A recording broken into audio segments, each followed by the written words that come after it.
وهيجي الطرشي مالتنا صار جاهز. يا ويلي على الروايح، يا سلام. هذا الحكي جميل. هسه اول شي نبلش بيش باللهانة، نذوق اللهانة. بسم الله. نرجع القرنابيط. رهيب يا جماعة بكل معنى الكلمة. الطرشي الأصفر المشكل بطريقة كلش سهلة، والطعم أكيد على العالم. تعالوا نحضره على السريع. حبايبي عندي هنا اللهانة أنا مقطعها هنا شوية وهنا شوية. عندي القرنابيط مقطع، عندي هنا ثوم عجم أنا غسله معدلة، وهذا جزر مغسول ومقطع. هسه أول شي بيش راح نبلش، راح نملح اللهانة ملح عادي. هسه نقلبه، نرجع نملح. هيجي تمام. اهم شي نملحها تمليحه زينه، وارجع اضيف بعد فوقها اللهانه الثانيه حتى شنو املحها بنفس الحاله. وعندي هاي الثانيه همينه راح املحها على صفحه.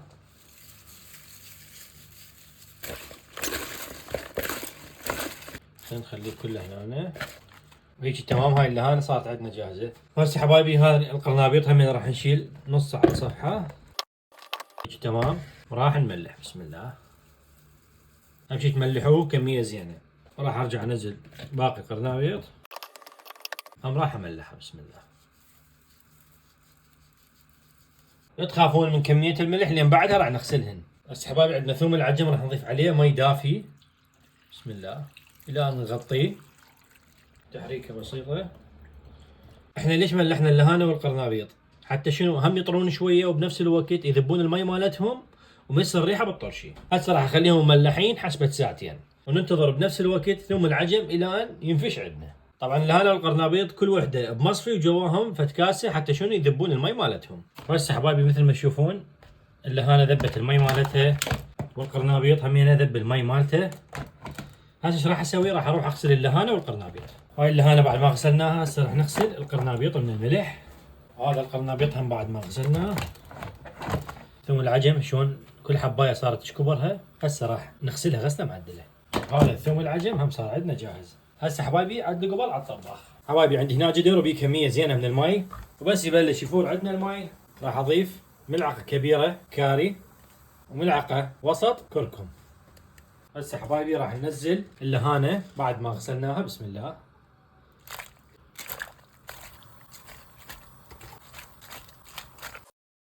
وهسه حبايبي راح نتركها حوالي 30 ثانيه ونشيلها. هسه هنا حبايبي بعد مرور 30 ثانيه هسه راح نشيلها. بسم الله. ما نريد نخليها زياده لانه بس تخلوها زياده راح تطيخ عندكم وتستوي زايد.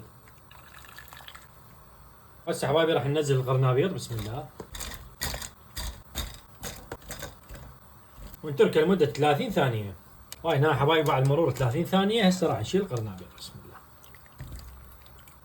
هسه راح نترك القرنابيط واللهانه بس يبردون شويه وبعدها نشتغل بيهم. هسه حبايبي مثل ما شفتوا صار عندنا كل شيء جاهز، الجزر، اللهانه، القرنابيط، ثوم العجم. هسه راح نجيب السطل اللي راح نشتغل به، واهم شيء يكون معقم تعقيمه معدله، يا اما بمي حار او مي وخل خضه زينه ويكون جاهز. اللهانه، شويه جزر، شويه ثوم عجم، قرنابيط. هسه راح انزل عليهم برشه كركم شي بسيط، ورشه كاري شويه يكون اكثر من الكركم. نرجع همين طبقه لهانه، جزر، ثوم، رشة كركم، ورشة كاري. ونستمر بهالطريقة إلى أن تنترس عندنا السطلة كلها. وهيجي المواد كلها عندنا خلصت. هسه حبايبي راح نوخر على صفحة، وعندي هاي الكاسة.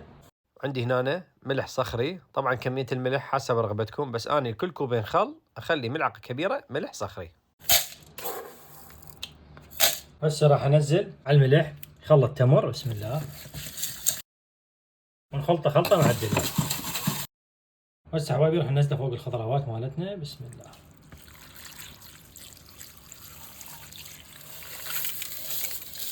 ونستمر بهاي الطريقة إلى أن ينترس عندنا المكان كله.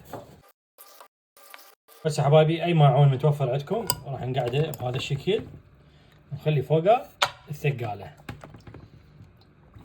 هيجي تمام. بس راح اغطيه واتركه من 5 ايام الى اسبوع يكون جاهز. هنا حبايبي الطرشي مالتنا بعد مرور اسبوع. هسه راح نشيل الثقالة. بسم الله. نشيل الماعون وهيجي الطرشي مالتنا صار جاهز. يا ويلي على الروايح، يا سلام.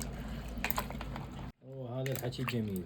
بس حبايبي بصحن التقديم راح ننزل الطرشي مالتنا. شوفوا لي اللهانة شلونها، قرنابيط، ثوم العجم والجزر. وهذا حبايبي اطيب ماعون طرشي صار عندنا جاهز. هسه اول شي نبلش بيش باللهانة، نذوق اللهانة. بسم الله. الله يخبل. نذوق الجزر. نرجع القرنابيط. يا سلام. وعندي هنا ثوم العجم. بسم الله. رهيب يا جماعة بكل معنى الكلمة. لينا حبايبي وصلنا لنهاية الفيديو. ان شاء الله نشوفكم بفيديو جديد. تحياتي لكم.